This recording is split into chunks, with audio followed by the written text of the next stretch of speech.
Shalom, kembali lagi di channel saya. Ini merupakan channel akhir dari tugas mata kuliah administrasi gereja baru. Saya secara pribadi mengucapkan banyak terima kasih kepada Bapak Pendeta Dr. Bartolomeus Padatu, MPA, MTH, MAK, selaku dosen pengampu mata kuliah ini. Dalam video saya saat ini, saya akan membahas kembali 6 dimensi dalam administrasi gereja baru, yang merupakan tugas akhir dari mata kuliah ini. Saya mulai dari dimensi yang pertama, yaitu dimensi Alkitab, doktrin, dan teologi. Administrasi gereja memiliki peranan yang penting, terutama dalam menghadapi globalisasi dunia saat ini. Tentu banyak dampak yang ditemui di dalam mewujudkan administrasi gereja. Peranan Alkitab, doktrin, serta teologi sangatlah dibutuhkan karena berdampak besar, terutama dalam mewujudkan administrasi gereja. Ketiga hal yang sudah saya sebutkan tadi harus saling berkesinambungan sehingga dapat tercipta administrasi gereja yang berjalan dengan baik dan rapi.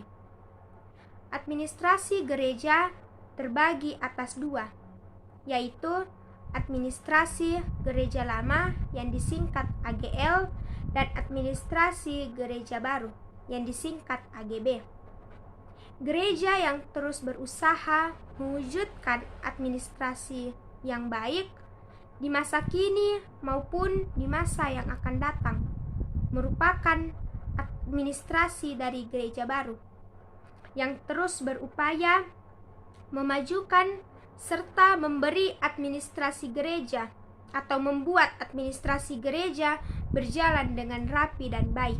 Sebaliknya, administrasi gereja lama tidak memiliki pemikiran ke depan atau tidak memiliki pembaharuan di dalam administrasi gerejanya.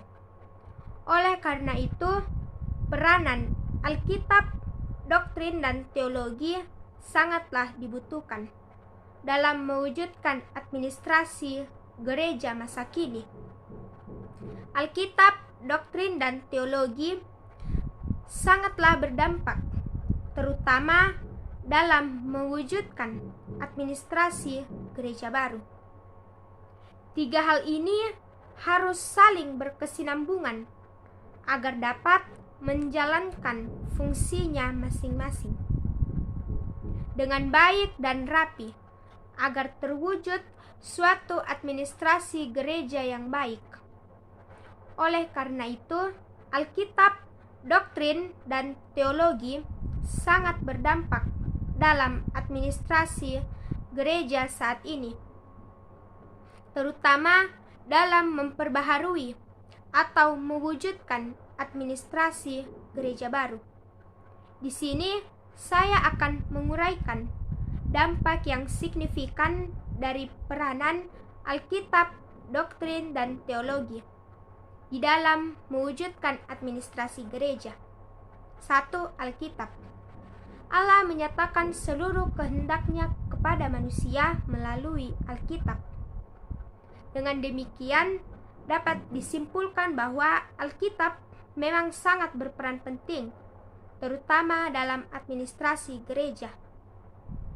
Alkitab sangat berdampak dalam administrasi gereja masa kini atau yang disebut administrasi gereja baru. Mengapa demikian? Karena segala tulisan yang diilhamkan Allah sangat bermanfaat untuk mengajar, untuk menyatakan kesalahan, untuk memperbaiki kelakuan, dan untuk mendidik orang-orang ke jalan yang benar. Inilah yang menjadi konteks yang mendasar dalam mewujudkan administrasi gereja. agar lebih baik dan terarah. Yang kedua, doktrin. Doktrin memberikan pengaruh yang kuat terhadap pola perilaku. Hal ini yang membawa dampak baik bagi kehidupan sosial pada umumnya, akan tetapi pengaruh doktrin tersebut bisa membuat hal yang sebaliknya terjadi jika persepsinya disalahgunakan. Oleh karena itu, doktrin memiliki peranan di dalam mewujudkan administrasi gereja, terutama di dalam kehidupan warga jemaat. Doktrin menjadi konteks yang sangat signifikan dalam mewujudkan atau memperbaharui administrasi gereja, karena mengandung ajaran ilmu kebenaran yang tentunya berguna dalam kehidupan administrasi gereja. Dan yang terakhir, yang ketiga, yaitu teologi. Kata teologi berasal dari kata theos, yang artinya Tuhan, dan logos, yang artinya ilmu atau pengetahuan. Jadi, teologi adalah pengetahuan tentang Allah, tentang Tuhan. Menurut Maulana dan kawan-kawan, mengemukakan bahwa teologi secara harafiah berarti teori atau studi tentang Tuhan. Teologi memiliki dampak yang sangat mendasar dalam administrasi gereja. Mengapa demikian? Karena teologi adalah ajaran tentang Allah. Dalam kaitannya mewujudkan administrasi gereja agar lebih baik dan beriman. Dalam kaitannya dengan administrasi gereja, yakni teologi, memberitakan bukan hanya apa yang dikatakan oleh Alkitab, melainkan juga maknanya. Dengan demikian, Alkitab, doktrin, dan teologi merupakan ketiga hal yang sangat berperan penting dan memiliki dampak yang sangat baik, terutama dalam mewujudkan administrasi gereja. Selanjutnya masuk ke dalam dimensi yang kedua, yaitu dimensi kebijakan gereja. Di dalam mewujudkan kebijakan gereja, diperlukan adanya administrasi yang baik. Administrasi gereja dibuat adalah untuk kepentingan dalam pelayanan, sehingga pelayanan dapat dilaksanakan sesuai dengan tugas dan tanggung jawab yang diberikan untuk dilaksanakan dengan baik. Administrasi gereja diselenggarakan oleh semua gereja, semua anggota gereja, dan diorganisir oleh pemimpin-pemimpin gereja. Dalam dimensi kedua ini, saya akan menjelaskan beberapa produk-produk dari kebijakan gereja, yaitu yang pertama, teologi yang terdiri atas pemahaman iman, pengakuan iman, ajaran, fatwa atau akta gereja. Yang kedua, regulasi gereja yang terdiri atas tata gereja, peraturan gereja, level sinodal, jemaat atau majelis jemaat, dan lain-lain. Dan yang ketiga, program kerja yang terdiri atas program kerja sinodal, program kerja wilayah atau klasis, program kerja jemaat lokal. Dan yang keempat, diskresi yang terdiri atas diskresi level sinodal, diskresi level wilayah, diskresi level jemaat, sidang majelis jemaat, diskresi level ketua majelis. Unsur-unsur pembentuk kebijakan gereja, yaitu yang pertama masalah, yang kedua kebutuhan, dan yang ketiga aspirasi atau kehendak warga jemaat. Dengan demikian, administrasi gereja dan kebijakan gereja adalah suatu kesatuan yang tidak dapat dipisahkan. Administrasi merupakan suatu proses yang dilakukan oleh organisasi terhadap anggota-anggota organisasi dan sumber daya lainnya untuk mewujudkan tujuan dari organisasi dengan berbagai usaha dan cara. Usaha dan cara yang dibuat secara sistematik untuk dapat mengefektifkan kebijakan gereja dari orang-orang yang melakukan pelayanan dan juga yang diberi tugas atau tanggung jawab dalam suatu pelayanan atau dalam setiap pelayanan yang akan dilakukan oleh masing-masing pelayan. Ruang lingkup administrasi gereja baru yaitu yang pertama, kemitraan strategis. Yang kedua, bidang formulasi dan implementasi kebijakan gereja. Yang ketiga, overlapping dengan sistem administrasi publik dan administrasi swasta. Administrasi gereja. Global networking. Yang keempat, the best practice kehendaknya dalam pelayanan gereja. Yang kelima, mengandung aspek teoritis dan praktis. Dan yang terakhir, yang keenam, yaitu pelembagaan, praktik manajemen, dan kepemimpinan Kristiani atau gerejawi. Dan yang ketujuh, yaitu tools atau mencapai visi dan misi gereja. Selanjutnya, kita masuk ke dalam dimensi yang ketiga, yaitu dimensi manajemen dan kepemimpinan gereja. Di sini kata kepemimpinan tidak bisa dilepaskan dengan kata manajemen. Walaupun kepemimpinan lebih dahulu muncul, namun kepemimpinan tanpa manajemen akan membuat kepemimpinan tersebut berjalan di tempat saja. Di sini orang-orang yang dipimpinnya tidak mencapai suatu tujuan yang diharapkan.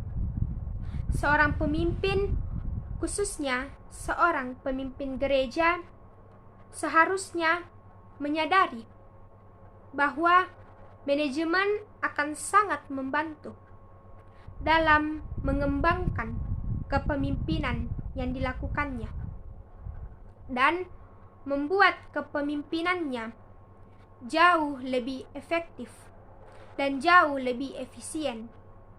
Dengan manajemen, maka para pemimpin gereja atau organisasi Kristen akan mampu mengelola semua tanggung jawab yang dipercayakan oleh Tuhan kepadanya. Namun, masih banyak pemimpin gereja atau organisasi Kristen yang enggan atau malah menolak keikutsertaan manajemen di dalam kepemimpinannya. Manajemen dan kepemimpinan berbasis Wisdompedia ketimbang Wikipedia. Ada banyak metode manajemen dan terlalu banyak teori kepemimpinan yang harus dikuasai. Yesus tidak pernah menerapkan metode penyembuhan ataupun pelepasan kuasa jahat dengan metode yang sama dari satu kasus ke kasus yang lainnya. Manajer atau pemimpin yang tidak menerapkan strategi membangun kompetensi berdasarkan pengetahuan dan hikmatnya, tidak memiliki energi atau kekuatan atau kuasa yang cukup membawa gerejanya memperoleh suatu pertumbuhan darinya. Bisa kita lihat dalam 2 Timotius pasal 3 ayat 15 sampai 16. Jika seluruh proses dan fungsi manajemen berjalan secara terpadu dan selaras, sesungguhnya tujuan itulah yang menuntun seluruh mekanisme manajemen tersebut. Untuk itu, para pemimpin gereja hendaknya melatih diri dan mengerti mengenai manajemen dan tidak lagi terjebak di dalam suatu konsep yang keliru mengenai manajemen. Dengan melakukan 4 fungsi manajemen, yakni perencanaan, pengorganisasian, pelaksanaan, dan pengendalian, maka pelayanan kepemimpinan gereja yang diemban akan jauh lebih baik dan lebih terarah dengan rapi. Selanjutnya, masuk ke dalam dimensi yang keempat, yaitu dimensi budaya organisasi. Secara spesifik, peranan budaya organisasi dalam membantu menciptakan rasa memiliki terhadap komunitas, menciptakan jati diri anggota-anggota komunitas, menciptakan keterikatan emosional antara komunitas dan anggota-anggota yang terlibat di dalamnya, membantu menciptakan stabilitas organisasi sebagai sistem sosial dan menemukan perilaku pedoman perilaku sebagai hasil dari norma-norma kebiasaan yang terbentuk dalam keseharian. Patologi organisasi gereja yaitu yang pertama, bias pengangkatan jabatan gereja yang tidak berdasarkan kompetensi karunia. Yang kedua, bias otoritas posisi versus otoritas fungsi. Yang ketiga, bias budaya organisasi. Dan yang keempat, bias kesadaran sebagai organisasi sosial spiritual. Budaya organisasi sangat penting untuk digunakan sebagai rujukan dalam berpikir, bertindak, dan untuk mengambil suatu keputusan yang berkaitan dengan perkembangan dan masa depan sebuah organisasi atau komunitas-komunitas di dalam menghadapi tantangan maupun perubahan yang makin kompleks. Budaya organisasi berpengaruh kuat terhadap perilaku para anggotanya. Di sini saya akan menyampaikan beberapa fungsi penting dari budaya organisasi, yaitu pertama, berperan sebagai penentu batas-batas. Artinya, budaya menciptakan perbedaan yang membuat komunitas menjadi unik dan membedakannya dengan komunitas lainnya. Yang kedua, identitas budaya memuat rasa identitas suatu komunitas. Yang ketiga, komitmen budaya memfasilitasi lahirnya komitmen terhadap sesuatu yang lebih besar dan lebih luas daripada kepentingan diri individu. Yang keempat, stabilitas budaya meningkatkan stabilitas sistem sosial, karena budaya adalah perekat sosial yang membantu menyatukan organisasi dengan cara menyediakan standar mengenai apa yang sebaiknya dikatakan dan dilakukan oleh anggota organisasi. Yang kelima, budaya sebagai mekanisme pembuat makna dan kendali yang memandu dan membentuk sikap serta perilaku anggota. Dengan demikian, budaya organisasi tidak bisa terlepaskan dengan gereja. Nilai-nilai luhur yang merupakan ajaran budaya hendaknya kita seimbangkan dengan nilai-nilai gereja. Aspek dimensi organisasi gereja yaitu yang pertama, aspek roh. sebagai suatu keutamaan dalam menata kehidupan bergereja. Yang kedua, aspek pembagian kuasa untuk mengerjakan sesuatu oleh Roh dalam 1 Korintus 12 ayat 10. Yang ketiga, aspek fungsi sistematik sebagaimana maksud pemberian Allah dalam 1 Korintus 12 ayat 18. Yang keempat, aspek ketergantungan satu dengan lainnya dalam 1 Korintus 12 ayat 21. Dan yang kelima, aspek penetapan otoritas, posisi dan fungsi yang melekat dalam 1 Korintus 12 ayat 28. Selanjutnya kita masuk ke dalam dimensi yang kelima, yaitu dimensi ekologi administrasi gereja. Alam dan lingkungan hidup di planet bumi ini semakin menderita, rusak dan tidak nyaman lagi untuk ditempati. Tandanya bisa kita lihat bahwa semakin hari bumi semakin terasa panas. Hal-hal tersebut adalah suatu gambaran kecil tentang persoalan lingkungan hidup dan alam ciptaan atau ekologi. Persoalan ekologi yang semakin hari semakin memengaruhi kenyamanan hidup makhluk ciptaan. Tidak dapat hanya dilihat dari segi yang tampak lahiriah, yaitu soal kerusakan dan pencemaran lingkungan hidup, melainkan hendaknya juga kita lihat dari segi yang jauh lebih mendalam, yaitu realitas relasi antara manusia dengan alam ciptaan, realitas relasi antara manusia dengan sesama dan Tuhan. Dengan kata lain, di sini saya melihat bahwa persoalan ekologi merupakan sebuah realitas yang mengungkapkan persoalan hancurnya segi terdalam dari kehidupan manusia dan alam semesta. Panggilan gereja saat ini adalah membangun kesadaran warga jemaat bahwa kelestarian dan kesinambungan alam bukanlah sesuatu yang terjadi secara otomatis. Gereja harus mengingatkan warganya bahwa alam adalah ciptaan Allah yang harus dihargai dengan memelihara dan melestarikannya.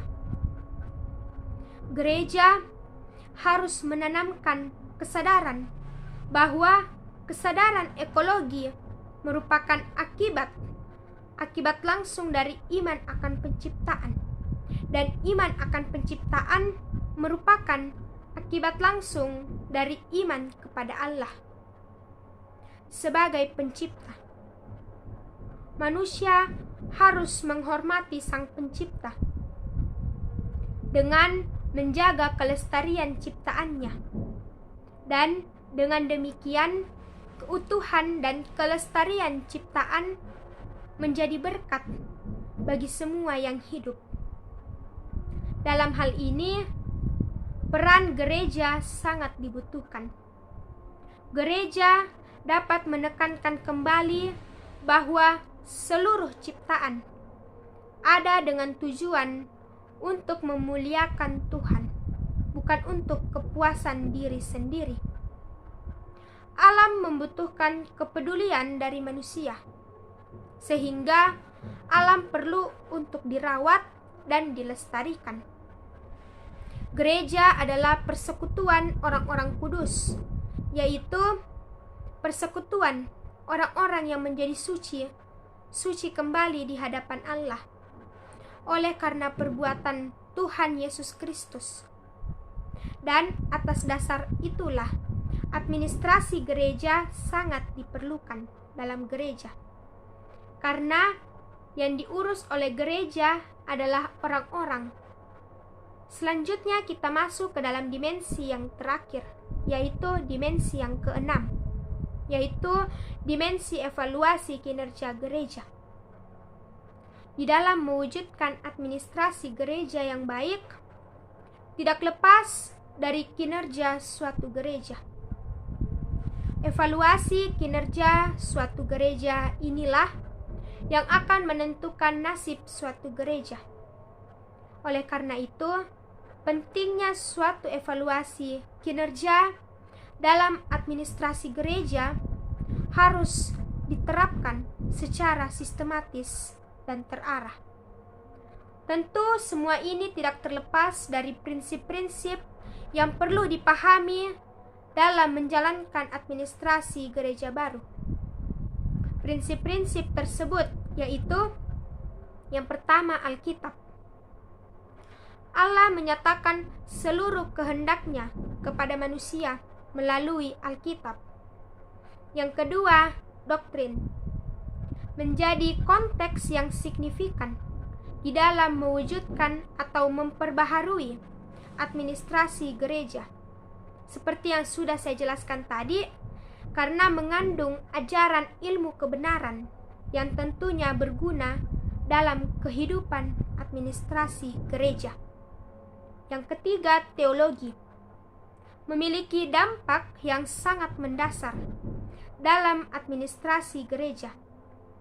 Karena teologi adalah ajaran tentang Allah. Yang keempat, filsafat. Membantu kita mengerti tentang diri kita sendiri dan dunia kita. Karena filsafat mengajarkan bagaimana kita bergulat dengan pertanyaan-pertanyaan mendasar.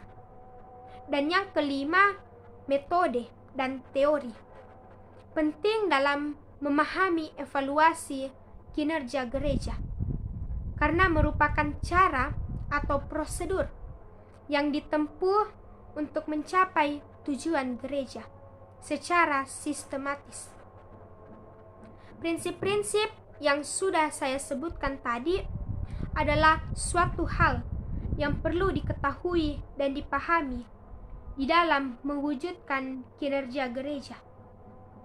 Evaluasi kinerja administrasi gereja baru memiliki paradigma, yaitu damai sejahtera dalam Yeremia pasal 29 ayat 11. Teori teologi, model usulan teologi, satu konsep istilah khusus. Saya akan menjelaskan evaluasi dimensi kinerja administrasi gereja baru, yaitu satu, prinsip AGB bukanlah pemodelan baru, tetapi sebuah model gereja yang diperbaharui oleh Allah di dalam Yesus Kristus dan Roh Kudus. Bisa dilihat dalam Ibrani 13 ayat 8. Yang kedua, prinsip AGB diilhami oleh kebenaran Allah dan sumber-sumber kebenaran Alkitab, berbagai tulisan dan juga ide-ide individual. Yang ketiga, prinsip AGB merupakan semua aktivitas kelembagaan. Kelembagaan gereja yang sifatnya terus-menerus diperbaharui. Bisa kita lihat dalam Roma 12 ayat 2. Yang keempat, AGB bekerja berdasarkan hukum atau prinsip, yakni mengerjakan apa yang Yesus kerjakan dan Roh Kudus dalam Yohanes 14 ayat 12-14. Dan yang terakhir, AGB adalah upaya bersama sistematis, komprehensif membawa orang-orang mencari Yesus. Bisa dilihat dalam Yohanes 12 ayat 21. Dengan demikian, saya menarik satu kesimpulan bahwa seberapa pentingnya pemimpin gereja memahami administrasi gereja. Sangat penting sekali. Mengapa? Sebab administrasi gereja bukanlah setumpuk kertas atau apa saja, namun merupakan sebuah pelayanan bagi semua orang. Sehingga para pemimpin harus mengerti dan menjadikan cara pandang baru bahwa administrasi merupakan bagian dari iman Kristen, yaitu melayani. Dengan demikian, dalam mewujudkan dan memahami administrasi gereja, kita perlu memahami terlebih dahulu 6 dimensi di dalam administrasi gereja baru, yaitu gereja sendiri harus memiliki fungsi gereja sebagai tubuh Kristus, agar dapat terlaksana dengan baik dan seturut dengan kehendak Tuhan. Di dalam perkuliahan mata kuliah administrasi gereja baru, saya secara pribadi mendapatkan banyak pengetahuan dan sangat menambah wawasan saya, terutama di dalam saya memahami dan mempraktekkan administrasi gereja baru. Tentu ini semua tidak terlepas dari 6 dimensi yang sudah kita bahas dan kita pahami bersama, yaitu dimensi Alkitab, teologi, doktrin, kebijakan gereja, manajemen dan kepemimpinan gereja, budaya organisasi, ekologi administrasi gereja, dan evaluasi kinerja gereja. Semoga semua dimensi yang sudah saya bagikan dapat bermanfaat bagi kita semua. Terima kasih kepada semua teman-teman yang selalu setia menonton channel saya dari awal dimensi sampai akhir dimensi di dalam administrasi gereja baru. Tuhan memberkati kita semua. Shalom.